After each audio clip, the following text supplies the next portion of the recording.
I'm Brodie Couzins, elite performance coach and celebrity personal trainer, and this is my journey.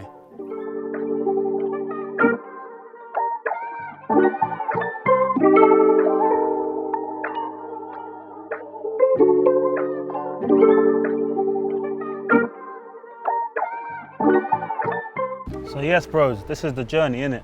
With the journey, I take it back right to the beginning. So obviously, start me off from the beginning. Tell me how it started, everything started with life and that. So I was born and raised in Islington, to a primary school called Grafton. I was born in Whittington. Grew up as with a single parent. Grew up with my mum. Yeah. And then from there, I come to Holloway School, where I done my secondary. But I had a lot of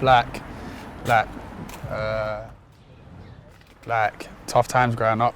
I lost my dad when I was 6. Yeah. Which is obviously later on in life. I feel like there's certain things and certain actions that would catch up with me a little bit. But that's later on down the line. But yeah, so I grew up just me and my mum. Always loved football, massive Arsenal fan. Yeah, and that's it really. Being from the manor, obviously, I'm a fellow Islington boy like myself. Obviously, we go way back and that.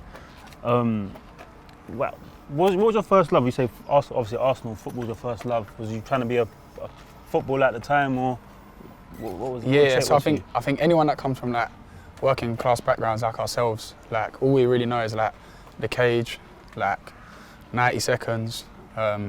It's just embedded in everyone. You know, there's not many other options. We're not when you go out to countryside, they have rugby and things like that. So with us, it's just straight football. Obviously, the Highbury at the time was right near where we live. Yeah. I know you're a Tottenham fan. Don't know how that worked out, but my dad and that. Bro. But it's so it was just always something that naturally was probably my biggest dream. It's probably a dream that didn't break my heart until my early 20s when I had to accept that it wasn't going to happen. But by the time that happened, I already had a new dream coming alive. But yeah, that's all we really knew. That was my only love really. I can relate heavy to you still. I can relate with that story, I can't lie. But even so, take me to obviously we're at Holloway School now, where we both went and that. What was school life like and that? For those that don't know, innit? So our school at the time was probably one of the worst in the borough. And I think I was never a bad kid. I think I was quite cheeky. Yeah. I didn't stay in classes for long, but only because I only ever wanted to be the class clown really. Yeah, and that dated back to primary. I was just always wanted to be the class clown. I wanted to be centre of attention. I enjoyed being centre of attention. I know it sounds mad, but I enjoyed getting sent out and then going into the room with everyone else that's been naughty. But there was never the one thing I always say about our school, I wouldn't ever say there was anything like bullying. We never had nothing like that there. It was quite a close knit school, but it was just a lot of mischievous going on. And again, the only time anyone ever switched on was if we had a school game or PE, the mugger. It was called a mugger, innit? The mugger, yeah. Yeah. So the mugger.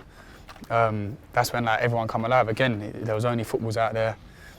We had obviously yourself was a big player, big player in the year. There was a few other players that, at the time, I thought, yeah, these will go on and make it. Myself, I always say I was just a Gary Neville.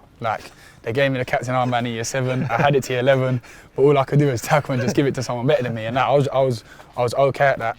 But again, it's only later on in life I realised that to be a footballer, it's a whole different ball game. Yeah. I hear you, my bro. I hear you. So cool. After school now, towards the end of school, what was your plans? What was your thoughts at that time?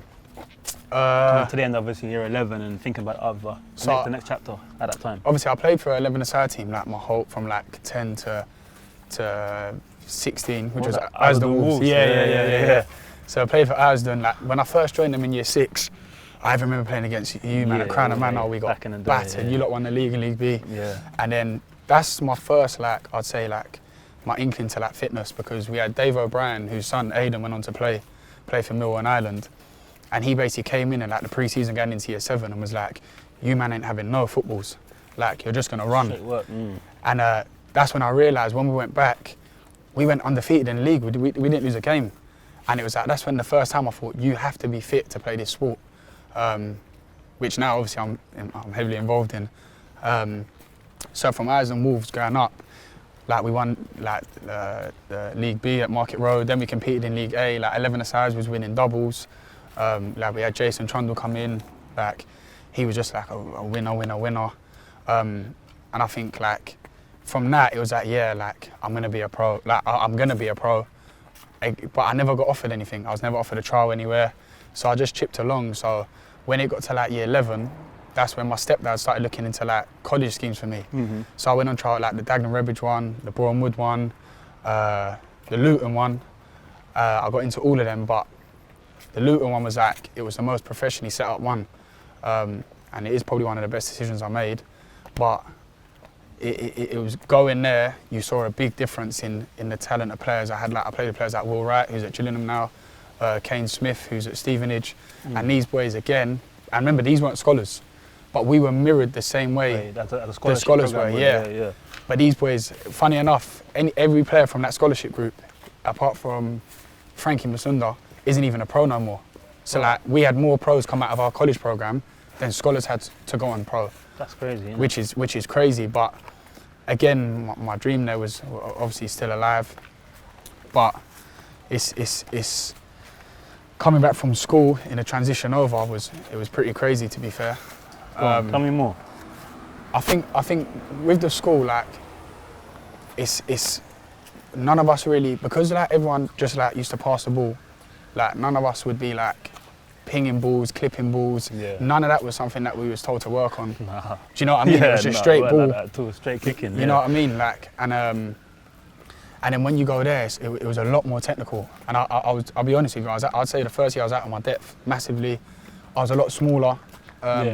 Even now, like I know there's probably some PTs out there that look at me and think, oh, how's he a PT? I'm not the biggest PT, but knowledge is power, really. And 100%. And I think that filters into football as well. Like the way some of these footballers read the game and read the sport, compared to how, like a lot of players that I thought would have made it when I was back in Holloway, it's a lot different. They see things a lot differently. But my school years, I mean, to be honest, like your school years make you. And looking back on it, I'll do school again, man. We had a good time there. I ended up getting my head down in year. They used to send me to a Saturday school because I was underachieving in my grades. Oh no. Yeah. I sacked school off. I hated it. I didn't like school, but I liked school. Do you get what I'm saying? So I went there, and then it was like in year 11. I don't know what clicked in my head. I was just like, you know what? Anything I do in life, as long as I can say at the end of it, I gave 100% and I tried my hardest. So I ended up leaving like, well, they put me in early study leave. They got rid of me as early as possible. But then I ended up getting like 13 GCSEs. I think I got 1A star, 1A, 1B, and the rest was C's. But so you smashed it in there. Yeah, again, but I've always felt like a little bit like I've always been hard on myself. From that moment on, I've always wanted better. But it's like you've got to like apply yourself. It's not. If I didn't cruise through school, I think I would have done a lot better. But again, I think everything happens for a reason. I agree, bro. And the personnel you meet, like even like my head teacher, I've said it before. He come in, there was a detention in when I started. Was that Bob? Yeah, Bob. So I won't go too much into Bob because I ain't got nothing nice to say. Yeah, neither do I. Still. But like he come in like in front of everyone. As I said, I was never like a horrible kid. I was just like I'd probably throw a rubber across the room or something stupid like that. And he come into a detention in front of like 50 kids and was like, "You're never going to amount to anything in life." Apart from a Sainsbury's self-stacker. Now, that one always stays with you, innit? Yeah, and that one hit home. That one, I'd say that one hurt. But now I'm older, I think, like, there's nothing wrong with anything you do in life as long as you enjoy your life and you enjoy what you're doing, because you only get one shot at it. But to shoot a 15-year-old down, like, that young. As a professional as well. Yeah. And then, like, this is someone that we should be looking up to.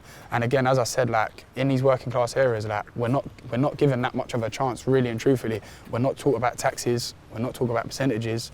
And it's like, for me, to do that when we think our only escape is football. Yeah. And for a lot of kids, it's like I done something the other day, like I was at New River and there was a 17-year-old and a young boy there, and they were trying to kick him off the pitch. Yeah. New River's been taken over by Haringey Council, so the rules are a little bit different now. And it was like, they were kicking this kid off the pitch. He was 17, he just got his coaching badges, and all he wanted to do was do a one-to-one with his friend. So obviously I just said, listen, like, I'll cover cover the cost for your session because you're 17. Like, even you know, like anyone that can relate, like there's been so many deaths at a young age for all the wrong reasons. And it's like, how are you trying to take an opportunity away from a young man when he's trying to do better in his life? It's easy to go down slippery slopes. We've all been in situations where it's if we done that or if we done that, like things could have gone different. Do you know what I'm saying? Yeah, it's like, so we got to give more support to like working class areas and poorer backgrounds because it's hard. It's hard for kids to chase their dreams when it's like especially when you got like you're being shot down from such a young age, as you say. Places like this, yeah, 100%. That's cool, man. So yeah, bro, moving on from school, like, what's the next step? So I ended up deciding to go to the Luton Town Development, which was based in like Baldock in Hitchin, and like, as I said earlier, it was set up the most professionally. Whilst you're there, you had to do like a BTEC level 2 and a level 3, and for me it was a mad one. As I said, it was like a bit of a reality check. So in the first year I was there, I was probably one of the worst players, to be honest with you, and by the end of the season I got put in like the most improved. In hindsight, that was basically like you were shit and now you're okay. But it was that again. That was like going like I was away from home a lot, which again is like a life lesson you get early on. And for me, it was like having a little bit more like independency, surrounded with different people. Because obviously I was in London around with like boys from our area a lot, and now I was like with people from like Hertfordshire, like Liverpool, like so it was set up well. I done alright there in my second year. Like we went on like dual signings, which is like loans in non-league. I went to like Cockfosters, St Margaret's Bury. That's when I got a taste of men's football. But that's also where Luton gave me the opportunity to do the personal training course, which is obviously was a big kick on. I always say it, at the time, like Jamie Velocity just started. He was working with a lot of footballers, and that's who I looked up to massively. So that's where you got inspiration from? That's where I got the inspo from. Yeah, Jamie Velocity, because what he was doing was big, and it was like. In my head, like one of the coaches, Lee Cowley, he was very real, and he said, look, the chance of being a footballer is very slim. So what you want to try and do is play like semi-pro and get a good job. So I thought if I can try and do what Jamie's done and work with pro footballers and then try and play non-league on the side, like that'd be the ideal situation for me at the time. Wicked. So then, cool, you dipped your toe into PT and stuff like that. When did it start becoming like a real full-time job and from there? I was never into the gym. I never wanted to be a PT. I always just wanted to be involved in football if I wasn't a footballer. But I still had a dream of being a footballer. Like until I'd say I was 22, which now I look back on it and some people think I'm being harsh on myself or harsh, but being a footballer is so hard. And as we both know, and it's a little bit. At that stage, for me, as the ability I had, it was very unrealistic. It was never going to happen. And when I look back on hindsight, probably from the age of 10, 11, 12, it was never going to happen. So, funny enough, I applied for loads of jobs when I left Luton. I couldn't get any. And then Fitness First Highbury, I got a chance here. So I just started as a fitness instructor and just cleaning the equipment and just doing basically customer service. And I never wanted to take classes. I was so happy. I think I was on like £620 a month, and I was just like, yep, this is me for life. I'm happy with this. Like, I'd never seen £620. Like, as I say, I come from like quite a strong working class background, and I was like, yeah, this is perfect. I do 3 days a week. I'm still playing non-league. I've been around a bit. Then I was at Cheshunt, and then the manager here, Pete, who I owe a lot to. There's quite a few. There's a handful of people I owe a lot to for like how my career's panned out. And Pete was one of them. He said, look, do this Wednesday evening class and start building up a client base. I said, no, I don't want a personal trainer. I'm happy just doing this. He said, listen, you've got a knack, like, and what you're doing, just naturally, I think you'll be good at it. So I took this class on a Wednesday. It was a 6:15 class, just like a Fitness First class. And because like, this is a resident area, obviously since the Highbury like closed down and moved to the Emirates, it wasn't that busy because everyone's in the office. And I basically done what I do best, and I didn't really listen to the rules. And I bent the rules a bit and made it my own class. So I was playing like bashment music, I was playing house, I was playing rap. Typical you. Yeah. So I was just doing what I wanted really. And I ended up turning that class, who had 4 people in it, to like a 30 class sellout every week. Wicked, cold. From there, started taking a few clients out, and then started the personal training. Started personal training here. I was here for quite a long amount of time, but I carried on working for the company. I was so scared to go into the deep end and just be a personal trainer because the rent here was like £1,100 a month. So I thought if I work, I can make the 680. Yeah, it's a lot. So I thought if I make the 680 banked, then I've only got to make 5 bills, and then the rest is take home. Which now, from like the business person I've turned into, that was silly because you're working 7 hours, where at the time what I charged is equivalent to an hour. Yeah, making sense. So, but I still play non-league. At the time, I was at Bigswade United with Gillian Balaguer, and the setup there was like, it was such a pro setup. Gillian Balaguer, Spanish. The expert. Yeah, he still owns it. So, but he set up so professionally. I loved it down there. It was again, I think I was on like £30 a week or something like that. It was like a 30-mile drive there, 30-mile drive back, but I thoroughly enjoyed it. And then the business started growing, and then in that same year, obviously at Luton I was with Hamada Ali, and I messaged him, I said, look bro, like the off season's coming up. Mukhtar Ali at the time was at Chelsea, and I was just like, do you reckon he'll give me a shot? So I'd only been PTing for a month or so. So you only PT in a month before you got my first opportunity. Break with Mukhtar. Oh, again, like Mukhtar and Hamada have played a massive role in kick-starting the dream for me, because that was my new dream, to work with pros. And he said, yeah, cool. He said, obviously it's Ramadan, so we break fast, so can we do it in a 24-hour gym, the gym in Edmonton? Yeah. I was like, yeah, so, but my shifts I used to work were crazy. I mean, I work silly hours now, but then I was like working for the gym from 6 till 2. Then I was doing my own clients. I went home, I had about 2 hours sleep, then I drove up to the gym, and I met Mooks, and like, even that was a dream come true, you know, and it was like, this is the first pro football I'm working. When I look back on that session now, it was terrible. Serious? It was terrible. Why? Yeah, everything was. Explain for me, like, why that was terrible and to where you're at now in regards to how you do your sessions. Exercises you do, the method of exercise, the session plan. Like I had Mooks doing supersets. Well, how's he doing supersets for? It's completely like now I've studied LeBron James hard, and I base all of my athletes' programs on the way the NBA do it, because I believe that America are 8-10 years ahead of us. Like I totally agree. Every athlete invests in themselves. They've all got chefs. They've all got personal trainers. They've all do yoga. Because they know, like, the longer they play, the longer their business module of an athlete of making money in the game is going to last for. And you look at LeBron, I would say he's still up there with an absolute animal. Yeah, still, he's top 10 in the league at 38. And I think he's probably top 10 in the world in terms of athletes. Ronaldo. I know Messi's not as like post a lot of what he does out there, but even Messi, there's definitely hard work that goes on behind the scenes. So I based all of that now is like based on how the Americans do it. At the time, I still wanted to be a pro, as I said. So I was doing a lot of work with a guy called Steve, Strive Performance in Cambridge, who is top S&C coach. And then I ended up saying to him, like, can you mentor me? So he started mentoring me. So I was learning a lot from him. And I was taking it into my own game. Obviously, he was in Cambridge, I was in London. And then so Mooks was the first pro. I was over the moon about it. And then once he went back from the off season, it was just my normal personal training clients, working in the gym.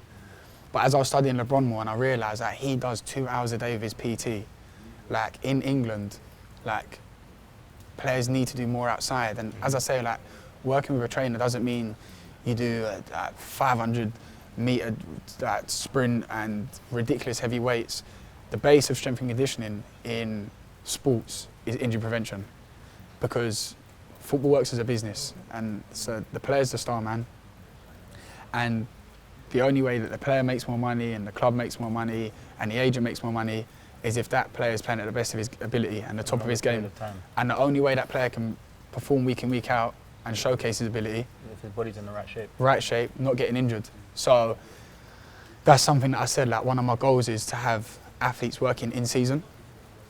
The next year came, I just had Mooks. And then the year after, I was sitting at home and my phone rang, and it was a guy called Ads Connect, who I still work with now. Shout out Adable. Yeah. Big, like done a lot for me as well. And he called me, he said, are you free on Monday? I said, yeah, why? He's like, oh, Josh Onomah wants to come in. But Josh has always been a big name, like he broke through at Spurs young. Yeah. So I was like, yeah, like cool, like we'll do it at Lee Valley. So like Sunday night come, and it was like, I didn't have Josh's details direct, so it was all through Ads, and I was like, I hope he comes. It was out of it. I really wanted him to come through. And then Josh come through. I still work with Josh now. I had Josh this morning, funny enough, like, and that was big. Like that was I was starstruck. That was the Like Josh walked in, I was starstruck. Like that was a turning point. yeah. And that was like wow. And then we done that session, we done a photo, and then Az rang me again that night, and I was thinking, oh, I hope he don't say Josh didn't enjoy it or whatnot, because obviously Josh said he wants to do the off season, and he said tomorrow can you add another player? I said yeah, of course. I said who is it? He said Carl Walker-Peters. But obviously Carl was involved in the Champions League final, and that was just after the Champions League final. So I was like, this is crazy. Like this is like now it's starting to snowball. Yeah, of course. And then so Carl come in, top guy. Got a lot of time for Carl. Very professional athlete, and played against Carl. He's a nightmare. Yeah, baller. Yeah. So I had him and Josh throughout that off season, and then like I was just like I didn't have anyone in season again, and I was like next year's the year, and then. COVID happened, and I actually remember like I was still PTing at Fitness First Highbury. I only went full time self-employed with my business 2 years ago, so I've only been doing it like without any other income. So the timeline we're at now is 2018, 2019. We're 2020 now. And I remember calling my mum, and I actually was crying. I was in tears because it was like. Was it like end of February, March when the lockdown happened? And I just said like everything I've worked so hard for, I just feel like it's just gonna get like ripped from me. And so I said to my mum, I said everything I've worked for. Like she said, listen, you've always fought on the spot. Like what can you do? And then that's the first time I was like, yeah, like the virtuals. And then like obviously big up Kate, Dave, Jonas, like all these people stayed with me and they done virtuals, and they kept my income coming in. And then that's when I decided that I wasn't going to work for Fitness First anymore when the lockdown come off. So I left there, and then that's when it really kicked in, like with the rest of the pros that year, because I got gold and silver in November 2020, and then going into 2021, that was the big turning point. Yeah. So cool. You weathered the storm of the COVID era. Obviously, you've been doing your virtuals and stuff like that. The business is finally starting to snowball. You got the clients coming in. Tell me when you got the Silver brothers involved.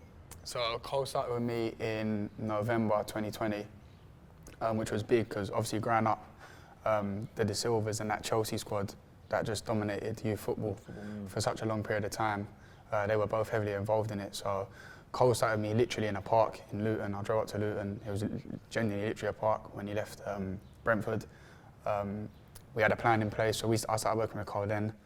And then going into 2021 was when his brother got involved in the off-season. But that was quite a big off-season because obviously I was a part of Fresh Ego FC. Marvin, like, God rest his soul, he was like a brother figure to me. But we had a big year that year because he had like huge pros come down on a Wednesday night. Emil Smith Rowe, obviously Ainsley, I didn't know Ainsley at this point. Ravel Morrison. So around that time I was quite busy, but I was making sure I was getting the Wednesdays in. So I had Jay come in, Jay De Silva done that off season with me. Again, that was big. It was like, and every time you get one of these pros, it's the same feeling as when I got Josh on the Mar. It was the same feeling I got Carl Walker-Peters. Like, there's not a better feeling.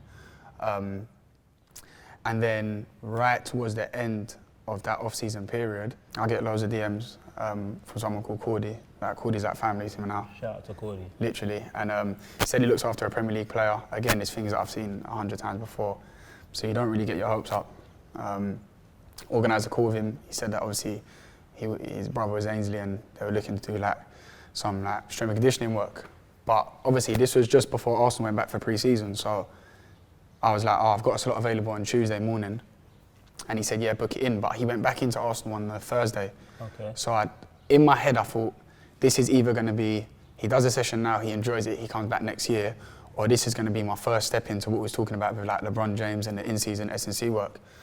So Ains come down, and if you know Ains, he's got like straight game face. So I felt the pressure, because this was like, Ains has played over 100 games in the Prem. Yeah. He won like 2 FA Cups, Community Shield man of the match.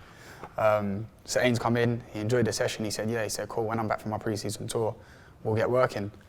And then that's when like I knew like, all right, cool, this is the first step to me in the next road of like my business, of how I want it to go, how I want athletes to be in this country. It's not just an off-season thing, it's work that you've got to do in season. So Ains went away on the pre-season tour. Again, wasn't sure if when he come back how it was gonna unfold, and then he come back, he said, yeah, I'm ready to work. And then since then, like, Ains is up there with probably one of the... You've just been locked in. Locked in, like, that's family now, but his work rate and his work ethic is, like, it's ridiculous, it's through the roof. Elaborate on the work ethic that a football player needs, for those watching and the young kids watching that maybe watching to say, like, cool, Ainsley's the benchmark, and what does he do behind the scenes, or what established pros that you work with behind the scenes, what they need to be doing? I was talking to my academy the other day, and they actually asked me, like, quite a similar question, and what I explained is, like, Ains has never had McDonald's. Like, when I first, like, after one of his games last season, and we said, oh, let's go and eat. Oh no, the chef was around, he said the chef's gonna make something to eat. I thought, right, cool, he's just had a game, the chef's gonna make a madness, like, so I'm unhealthy. Bro, it's the healthiest dinner. Like, he doesn't switch off, and I think if you're aspiring to be the best athlete you can be and play the highest level you can, you've got to eat, sleep, drink, literally everything. Your whole life has to be dominated by the sport. It's not easy, it's tough. You know, you get to like that 12, 13, 14 period where you've got kids playing out, you've got kids playing football. Then you get to the 18 period, if you're still involved, then it's like you've got to make the choice of, do I go out and drink and obviously get involved with boys if you're playing women's football, get involved in girls if you're playing men's football, or you carry on dedicating everything you've got and your whole life to the sport. And that's really what I think it comes down to. Like, the stats have come out, to be a professional footballer is like 0.03%. Like, we was looking at when Ains hit the 100 mark last season, I think the Prem's been around for 23 years. I think only like 1,000 players have played 100 Premier League games. So that's how hard it is to become it's high. Yeah, it's good to hear, it's good. So also talking from that now, you've obviously transitioned, you've got a few players on your roster now. How have you incorporated it into making it like a full-time thing where you're never off, you're never switched off from what your business or what you do? I think a lot of that comes down to that I've still got like my 9 to 5 clients as such, my personal training base. I've got over 35 clients that I see a week. And that's what dominates, that makes it easier to be full-time. And then the pros take up the daytimes and the evenings. So really I never got rid of the bread and butter. That's what I've always said, even to this day, like the bread and butter is the morning, 5 a.m. to 10 a.m. My clients that go to work either later on or they get in before the office hours start, that's the bread and butter. As long as I've got that my Monday to Friday, and then obviously I work Saturday, Sundays, then everything else will just work around it. So that's really how I keep it like a solid business going. As a PT in itself, I think you have to be quite a, what's the word I'm looking for? You have to be quite a strict person in your own life as well, because obviously you wake up at goodness knows what time in the morning to start your sessions. Yeah. So how you would incorporate, let's say, life as a football and life as a PT is quite similar to a degree, no? Yeah, because you've got it's hard. You don't really have a social life. I think between the ages of like 19 to 22, when I was building the business, I never used to go out. Then 22 to 25, I went out a lot more. I never went on like a boys' holiday, but like when I was younger. My first boys' holiday was like when I was 24, and then 24 to 26, I enjoyed myself. But I just feel like as soon as this year turned around, I knew that I was going to be like all gas, no brakes. Like not many people know, but I broke my jaw in December just through playing football, and I was out. I was down and out. Honestly, I was wired up, couldn't do anything. And the only thing that really brought me back to life was I was sitting in bed. I was like, do you know what, I'm not even doing my clients today, because Ains, even the day of my surgery, I still done Ains. Ains was like, bro, we can't miss a session. So we still trained that evening. But I'm on it, he's on it, like, and that's just the kind of person I am and he is. But there was a Thursday morning, I woke up at like 5 in the morning, my jaw was killing me, and I said, you know what, I'm not even working, I ain't doing this no more. And I looked at my phone, and I see my Instagram, and it was like chunks. I put the phone down, my head was so gone, I didn't pay attention to it. And I woke up like an hour later, I was like, hang on a minute, I clicked on it, and I just see, yo bro, I want to do some football sessions with soccer and that, can we get to work? And to be fair, that brought me back to life. I was like, yeah, so funny enough, my first ever session with Chunks, I didn't speak to him on the phone. So when I met him, obviously we hired at the facility, he's like, what are you saying, bro? Like, I'm Chunks. I was like, yeah, I'm Brodie. He's like, yo, you good? I was like, listen, I just need to get pain, like my jaw is broken, I can't really talk right now. And then obviously, Chunk, I've been working with Chunks for 7 months now. Chunks then rolled onto other names that I've started working with. Wicked. So what's it like working with a professional athlete and then working with an entertainer?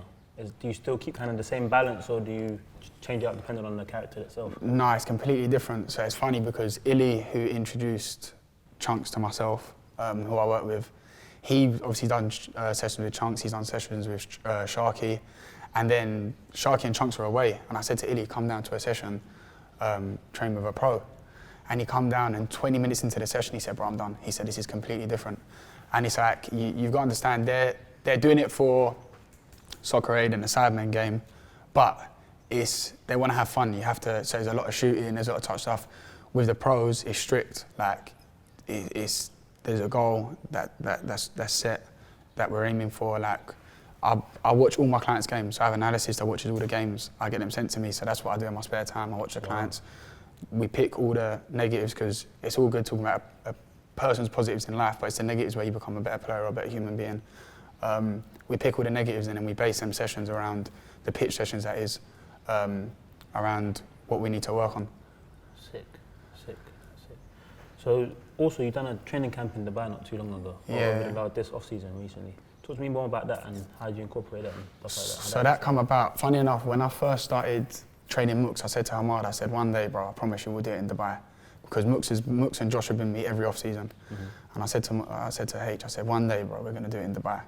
Like, it's going to happen, yeah? Bearing in mind, when I said this to him, I was still, as I say, cleaning the equipment and in fitness first. And then it must have got to about March this year, and Ain said to me, he's like, yo, bro, he's like, there's no point in staying in England for the off-season. He's had to go away. I said, Dubai, yeah? Because the facilities out there are 0 to none. And he said, yeah, cool. So obviously at the time I was thinking, like, I don't know if I'm, like, to get a person to come to another country to train with you, it's a big ask, you know? So I don't know, I just thought, no, I'm gonna make the jump. So I got my graphic designer to make a poster. I put it up, and then the response I got was crazy. Like, so I flew out there after the Soccer Aid game from Manchester, and it was all a bit surreal, to be fair. Jay De Silva was already out there, so Jay was there, he was ready with Cole. Worked with Jamal Lewis out there, Ruben Shakpo, obviously Ainge, Charlie Sayers, and Josh come out. It was crazy because when I was out there, Josh said, yo, bro, what's the details? But even Josh, who I know, again, is like, I see Josh's family. When he said it to me, I thought, there's no way Josh is going to come out to Dubai for me. Like, and he's like, yeah, cool, my flights are booked, I see you, I'm coming out there for 12 days. So it was, honestly, I'd say it's probably the best, like, 21 days of my life. Honestly, like, it was so sick. Mad turnaround. Yeah. So now we're working out there every international breaks, winter breaks, and off season. So hopefully from here we'll just be the building blocks. Sick. That's mad. That's sick. Also, you've got something going with Raw Sport, ain't you? You want to talk to me more about that as well? So Raw Sport's one of the brands I work with. It's like a vegan protein shake, because a lot of these other things you see in the stores, they're filled with chemicals and that you don't really want to be putting in your body. So Raw Sports sponsor a lot of my athletes. Like Keenan Davis is on it now. Keenan wouldn't go anywhere near something like that. Keenan's been on them now, and it's just, for me, it's a real product. That's all you want when you're putting nutrition into your body. It's clean, and to be fair, I've got a good relationship with him. Sick. So I ask everyone that comes on like these kind of questions, and I say, where do you see yourself in your business or whatever you do in the next like 5 years? Where do you want it to be? I've got a 10-year plan that I've always kept to myself. I wrote it down when I was 21. If I look at it now, I'm a little bit ahead, because Dubai, for example, wasn't meant to be this early. Having like Chunks, Steve Bartlett, that was never part of the plan. That's involved in the plan. So the plan's changed a little bit now, because I've set myself some new goals. In terms of having players working in season at SNC, Keenan Davis comes in twice a week. Ains does twice a week face-to-face, then he does 3 virtual mobilities. So I've kind of like not conquered that, but that has to keep growing. I want to embed that in more pros. And to be honest with you, bro, I just try to take every day as it comes and enjoy it. And as I say, like, moments like Dubai, where at the end of it, I sat back and I thought, like, wow, I've had 15 pros come out. I had 58 inquiries to come onto the course. It's they're the moments you live for. So I just try to have a plan, take each day as it comes and enjoy it. That's what I want to do. I want to enjoy life more than anything. Wicked. Also, I wanted to ask you as well, what advice would you give your younger self? Now, if you can go back, what advice My would you younger give self? Yeah. That kid from Islington, being naughty in school at the age of 13, what advice would you give him now? I do now look back and I do think if I applied myself fully in everything I've done, what outcomes would there be? But as I say, I think everything happens for a reason. If I was really academical in school. Like I got dyslexia, so that was never, like school was always like English, and that was never my strong point. So, but I think if I did have really good grades, would I have gone to Luton? If I didn't go to Luton, I wouldn't have done the personal training. And now it's like, working with footballers is like, if you're not going to be a footballer in anything you do, whether it's like sports massage, I even think accountancy, chef, like if you're a chef, if you're a football fan and you can get in that market and working with pros, which obviously ain't easy, it's tough, you should do it. Now I live my dream. My heart got broken when I was 22, when I realised I wasn't going to be a pro footballer, as I said earlier. But now, like, I look at like pro footballers and I think in my head, I'm living my dream the way you're living yours. Do you know what I mean? So I'd say just enjoy it, take every moment to come. But more than anything, you just got to work hard, man. You got to be one of the hardest working people in the room.